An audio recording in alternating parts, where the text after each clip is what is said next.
రెడ్డిక నిజామాబాద్ జిల్లాలో అంతరాష్ట్ర drug peddling rocket గుట్టురాటు చేశారు పోలీసులు. నిందితులను అరెస్ట్ చేసి వారి నుంచి దాదాపు 3 కోట్ల విలువైన అల్పాచోలంను స్వాధీనం చేసుకున్నారు.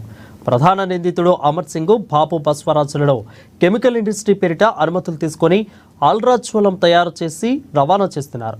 వీరి నుంచి లక్ష్మణ్ గౌడ్ ఆల్రాచోలం తీసుకుని కల్లు డిపోలకు సప్లై చేస్తున్నారు.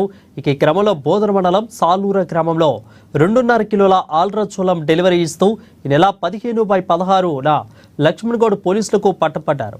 ఇక అనంతరము పోలీసులు లక్ష్మణ్ గౌడ్తో పాటు అమర్ సింగ్, ఇక బాబు బస్వరాజులను అరెస్ట్ చేసి రిమాండ్కు తరలించారు. విచారణపై జరిపిన పోలీసులు వీరు చెప్పిన వివరాలతో ఆల్రాచోలం అదేవిధంగా నగదును స్వాధీనం చేసుకున్నారు. మహారాష్ట్రలోని ఉమెర్కా నుంచి షోలాపూర్ వరకు దాదాపు 3 కోట్ల విలువైన ఆల్ఫా జోలం స్వాధీనం చేసుకున్నారు. పోలీసులను సిపి అభినందించారు.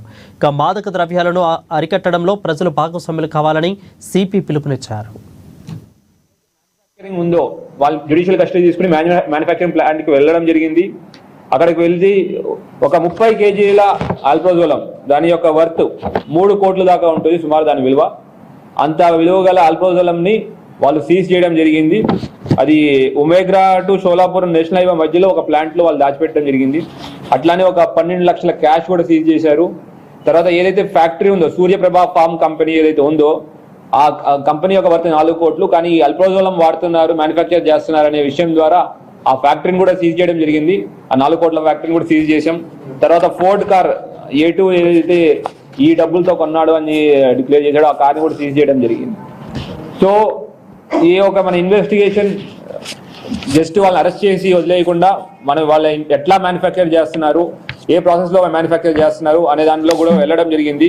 వాడు పారాక్లోరో నైట్రోబెంజిన్ అనే ఒక నార్మల్ అగ్రికల్చరల్ ప్రోడక్ట్ ఏదైతే ఉందో, ఏదైతే మన కెమికల్స్ మన ఫర్టిలైజర్స్ వాడతారో దాని నుంచి ఈ డిఫరెంట్ ప్రాసెస్ ద్వారా 4-5 స్టెప్స్ లో ఆల్ప్రోజోలం అనే ఒక నిషేధిత NDPS ప్రోడక్ట్ ని మ్యానుఫ్యాక్చర్ చేసి ఇక్కడ పేదవాళ్ళకి కళ్ళులో కల్పించి వాళ్ళని ఇట్లాగా ఈ మత్తు పదార్థాలకి బానిసలు చేస్తున్నారు.